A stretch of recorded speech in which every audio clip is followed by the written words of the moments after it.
siya matatalo. Kailangan malaman natin ang pangalan niya. Sila mga kaluluwang ikinulong ko dito sa bahay para hindi makapanggulo. Ngayon, hanapin na natin ang sinasabi niyong Black Lady. Nasa kabilang mundo na tayo, Crisan. Maganda naman yung ginagawa mo, pero kailangan mo pang mag-ensayo. Subukan nga natin to. Griselda? Bakit niya ako tinatawag na Crisel si Cheska?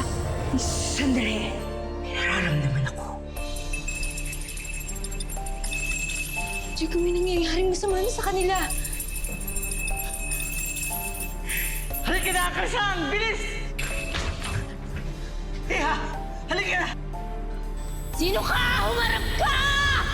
Patakan mo ng kantila! Palang lilingon!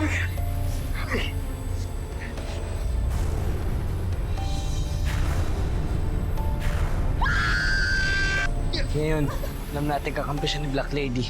Sigurado mas nai-influensyahan siya nun. Kailangan nating malaman ang pangalan niya. Bukas na bukas. Pupuntahan ko si Crisel, mag-usap kami. Cheska! Tumay ka ng kausap mo. Hindi ako interesado pang sasabihin mo. Alam ko ikaw yan, Crisel.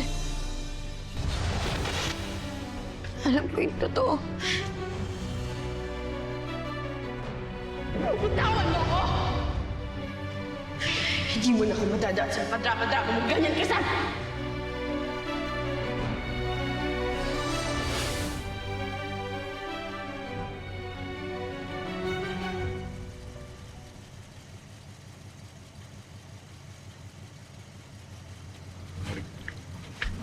Chico! Nori, sige na. Pumasok na para sabihin natin si Crisan.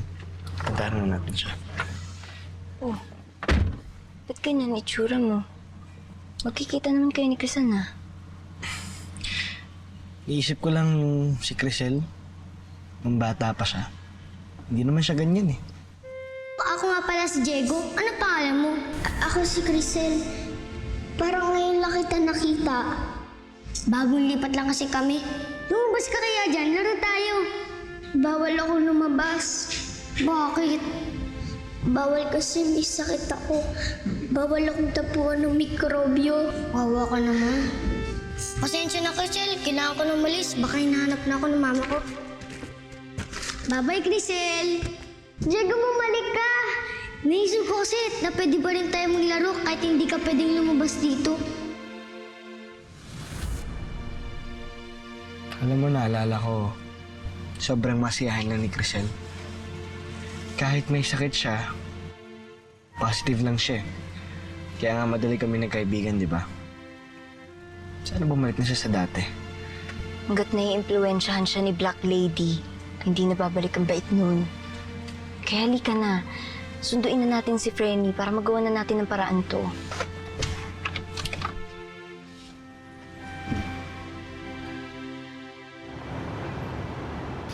Ayan, unti-unti nang natutuyo yung mga sugat mo.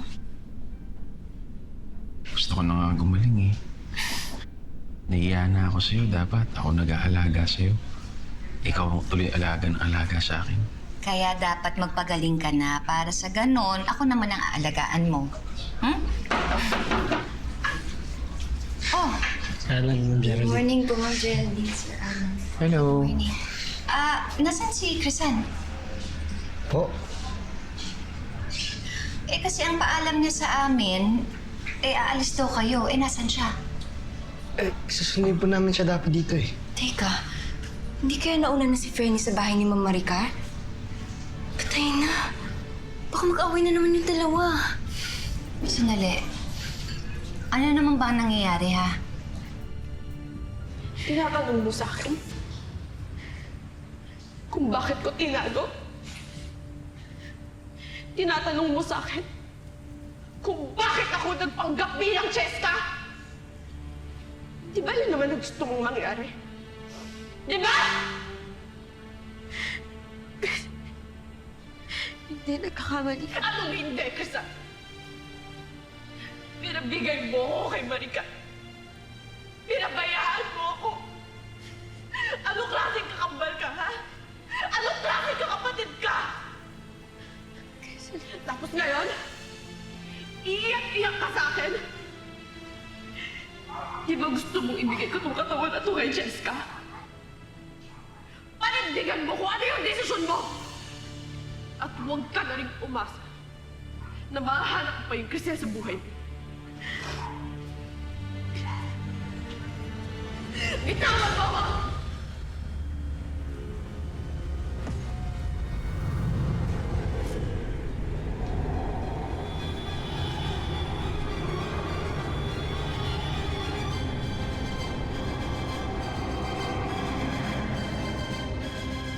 Jacob, bilisan mo pa! Bakit kasi hindi tayo hinintay ni Frenny? Baka mamaya kung anong gawin na naman ni Cheska. Alam nyo, kanina pa ako kinakabahan sa inyong dalawa eh. Ano ba talagang pinag-aawain ng dalawang yon? Ma'am Geraldine, mamaya ako na po ipapaliwanag sa inyo. Mas maganda si Crisel po magsabi sa inyo.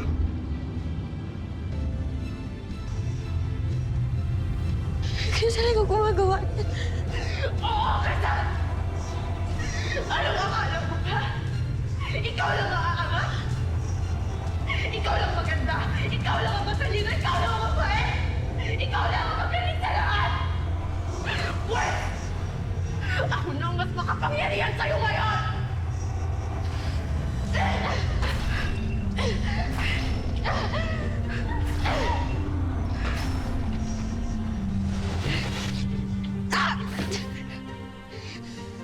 Crisel!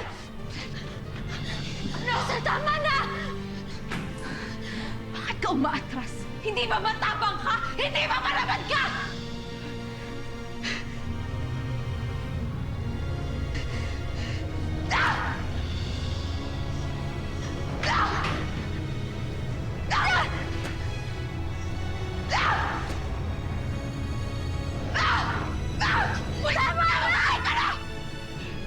Bakit ang titigil nag-enjoy pa ako?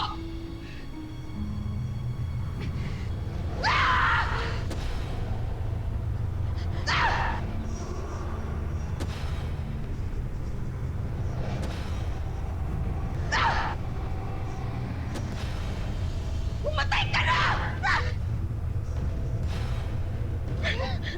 Lumas ka! Hawakan niyo siya!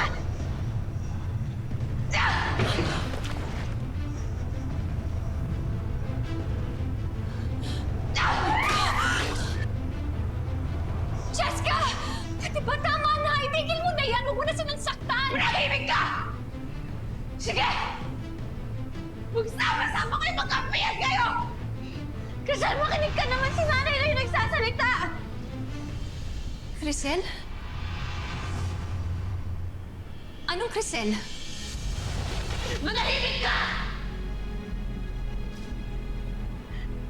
Nagpanggap siya bilang si Jessica dahil masama raw yung loob niya sa atin. Dahil pakiramdam niya pinamigay lang natin siya kay Mama Ricar. Crisel, totoo ba to?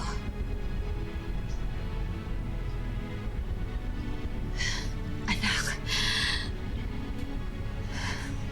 kung ano man ang galit mo kay Crisel, kung ano man ang galit mo sa amin, pakawalan mo na yun. I'm sorry kung nagkagulo-gulo noon. I'm sorry kung nakuha ka ni Maricar.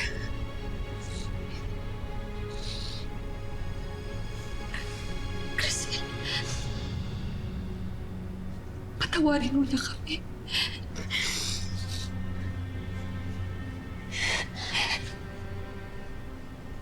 Nakikiusap ako sa'yo. Patawarin mo na kami. Please, anak. Pumalik ka na sa akin, please. Umuwi ka na. Anak, please.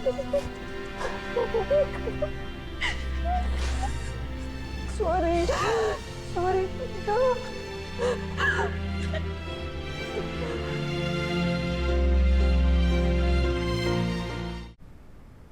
Uy! Drama-rama!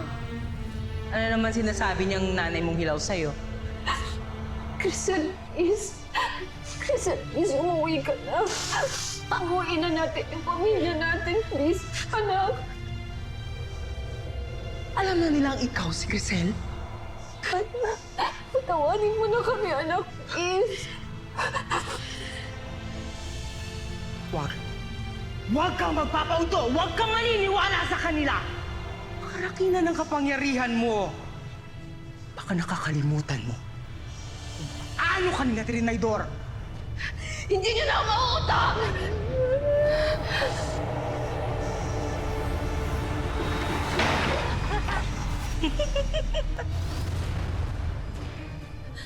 Umalis na kayo! Alis na yan!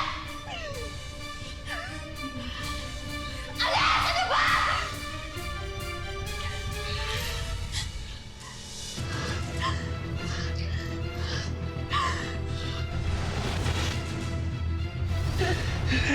Mukhang napaglaruan mo na talaga yung kapangyarihan mo.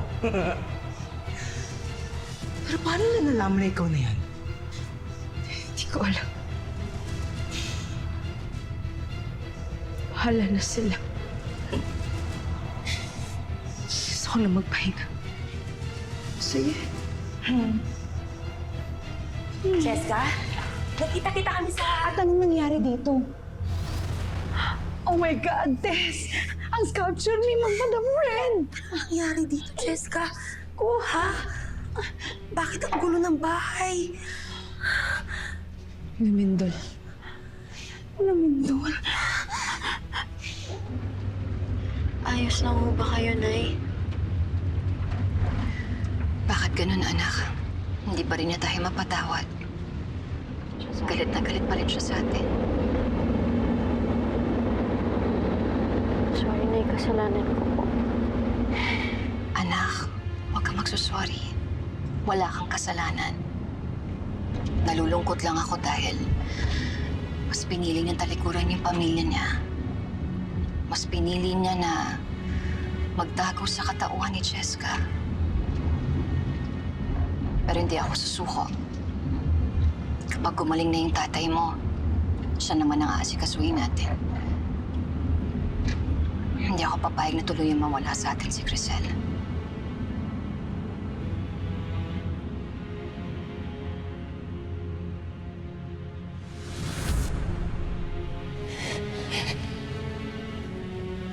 Nakikiusap ako sa'yo. Patawarin mo na kami, please, anak.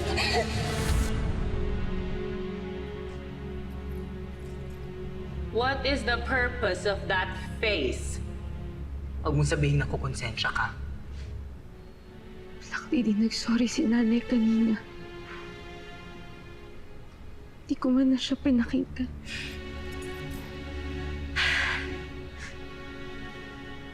Pinakinggan mo siya.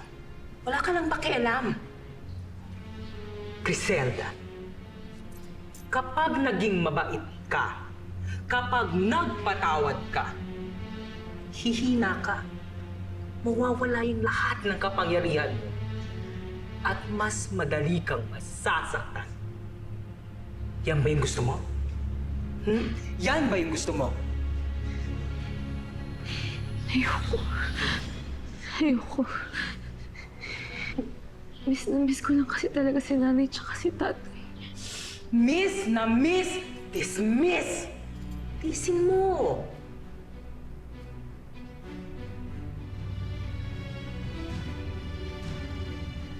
Oh. Hoy! Saan ka pupunta? Saan ka pupunta? Mag-ayos kayo. Babalik na tayo sa loob ng ospital.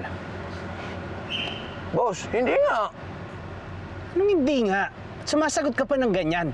Eh, boss, mahirap umatake doon sa kwarto. Maraming bantay. At pag wala naman si Alan doon, may makakakilala at may makakita sa'yo, boss. Siyempre, sikat ako.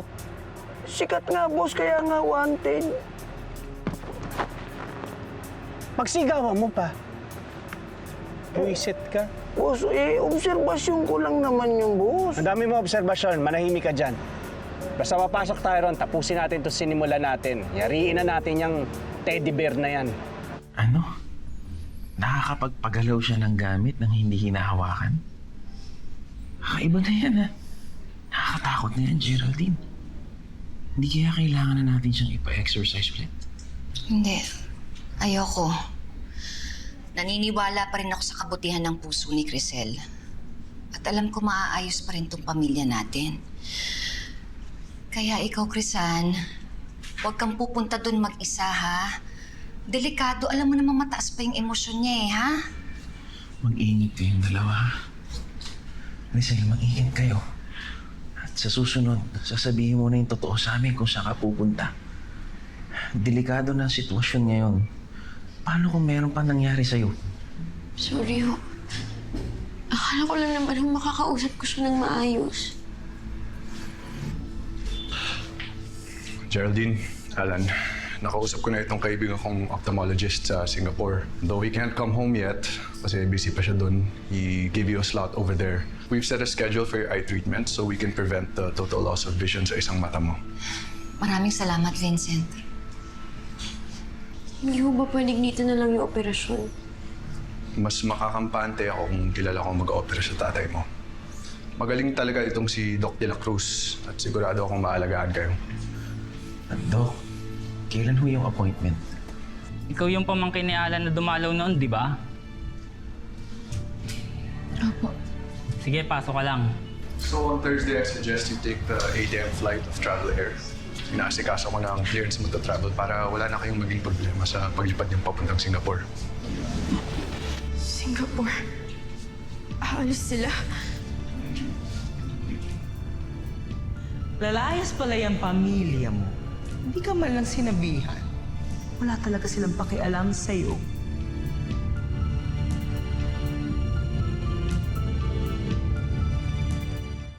Hindi ka ba mukhang kawawang-kawawa niyan? Eh, hindi ka na nila kailangan. Hindi ka na nga nila mahal. Tapos dadalaw-dalaw ka pa.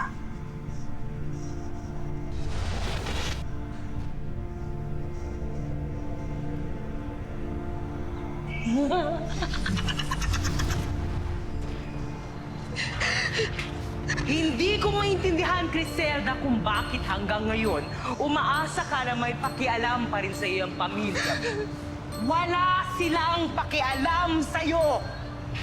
Ako lang naman yung may pakialam sa'yo, darling.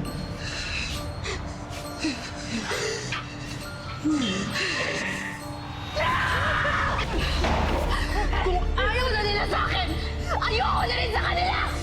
Galit ka. Galit ka pa! Ano namang sila lang yung masaya tapos ikaw nga? Hindi ko sila hahayaang maging masayang lahat! Pagbayarin mo sila sa lahat ng ginawa nila sa'yo.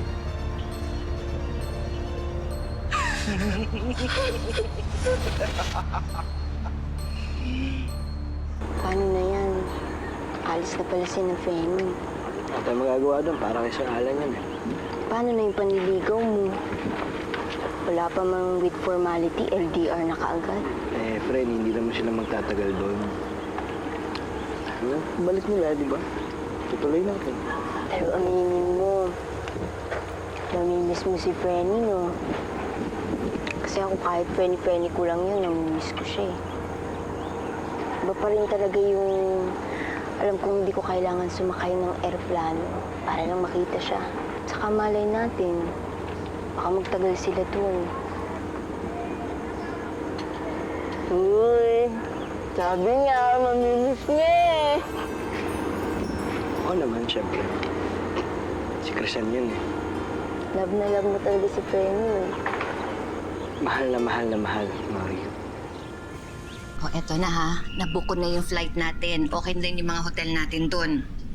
So, kapag na-discharge ka na dito, pupunta tayo doon, papagamot ka, magpapagaling ka, tapos saka tayo babalik dito. Thank you, Geraldine. Kahit ano yung plano mo, okay sa akin yun. Basta importante. Kasama ko kayo ni Crisan. Bakit? Naisip ko lang si Crisel. Mas masaya siguro kung kompleto tayong pamilya na alis dito. Alam mo, sa totoo lang, ayoko talagang umalis nang hindi siya kasama. Kasi parang pakiramdam ko na iniiwan natin siyang mag-isa dito. Eh, alam ko din naman na hindi pa siya handa na makipag-ayos sa atin. Alam ko din na galit pa rin siya sa atin. Kaya mo, Geraldine, pagbalik natin, ako mismo sasama sa'yo para kausapin siya. Hopefully by that time, humupa na yung galit niya. Sana nga, Alan. Alam mo, dadalawa na lang silang magkapatid. At hindi biro yung pinagdaanan nila mula pa ng mga bata sila. Sana naman huwag nilang hayaan na tuluyang masira yung relasyon nilang dalawa, di ba?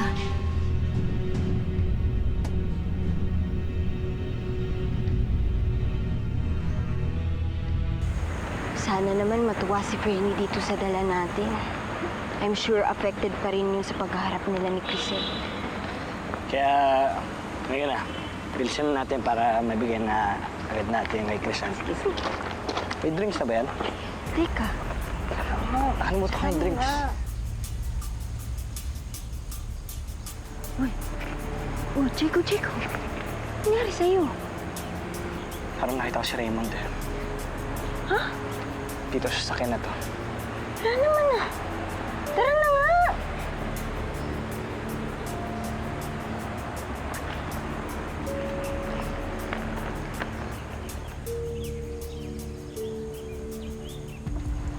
Leka tong Jegong to, pakalat-kalat dito sa ospital ko eh. Feel na feel niyang kanya eh. Talaga lang mo sa kanya na yung busa. Di ba echipuera ka na nga? Paluloko kaya sa yung ospital namin? Akin yan. Bobo ka. Swerte-swerte niya. Nalahian siya ng kapogian ko. Hindi nga lang good looks ko, pati pera ko kinuha pa eh. Ano, boss? Dapat makontento na siya eh. Dapat wag na siyang humarang-harang sa mga plano ko kay Alan. Dahil idadamay ko siya. Yayariin ko siya. Boss, Anak, di ba tinaguan na dugot laman mo yan? pinsan ko nga, tatay ko, pinatay ko. Anak ko pa kaya. Kaya mag-ingat-ingat kayo. Yayariin ko rin kayo. Pag di kayo nagtino. Kung hindi na namin mababalik yung dati naming pagsasama.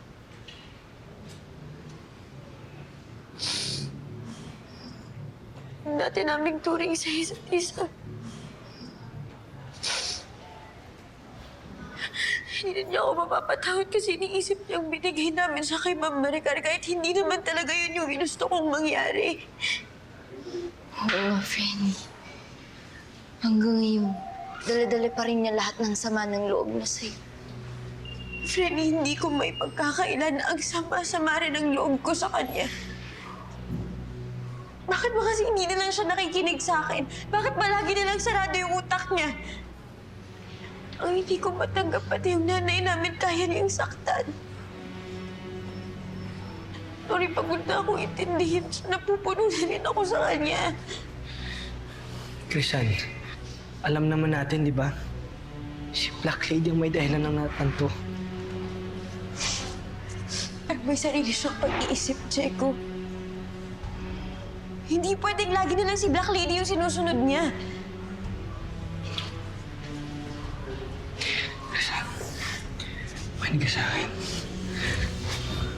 Crisan, huwag kang mag-alala. Kahit wala ka,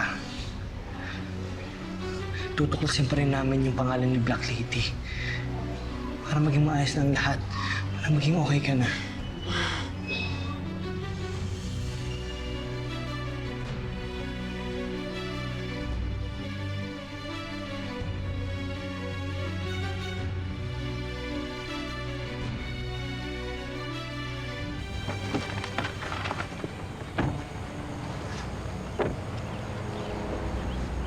Kumilos kayo ng maayos, ha? Kayong parang abnormal. Papasok tayo dun sa kwarto ni Alan nang walang nakakaalam. Alam mo, tama lang na sa Singapore ka na lang magpagamot. Kasi pakiramdam ko doon, hindi ka masusundan ni Raymond. Hindi pa rin ako nakakampante hanggang di nakukulong yung siraulo niya. Kasi alam ko, hindi niya tayo titigilan kahit saan man tayo magpunta eh. Kailangan makulong yung Raymond na yan. That's if malalagpasan yung immigration. Pwede siya magtago pero hindi siya pwedeng umalis ng bansa. Sige, balik muna ako. Salamat, Vincent. May tao ba dyan?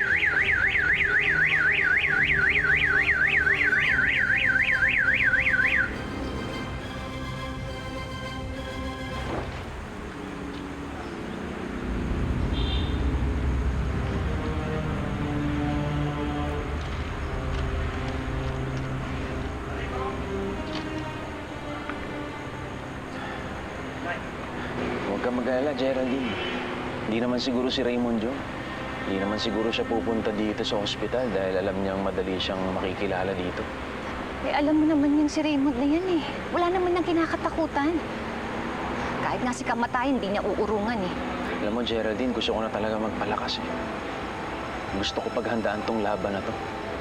Gusto ko, ready ako kapag sumugod ulit si Raymond. Kaya mo, asikwestuhin ko kagad yung pag-alis natin papunta sa Singapore. Alam mo, hanggat hindi nahuhuli ang Raymond na yan, hindi talaga ako matatahimik. Hindi mawawala yung kapa ko.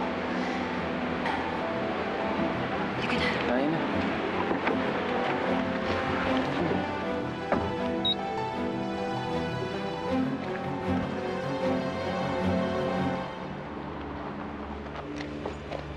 Boss, sa Singapore na rin magpapagam si Anan. Mukhang tatakasan naman tayo ah. Ano gusto mo, boss? Tapusin natin siya? Wag. Masaya mag-Singapore. Ala nila, hindi ako makakasunod dun, ha? Potot nila. Hoy, yan na naman.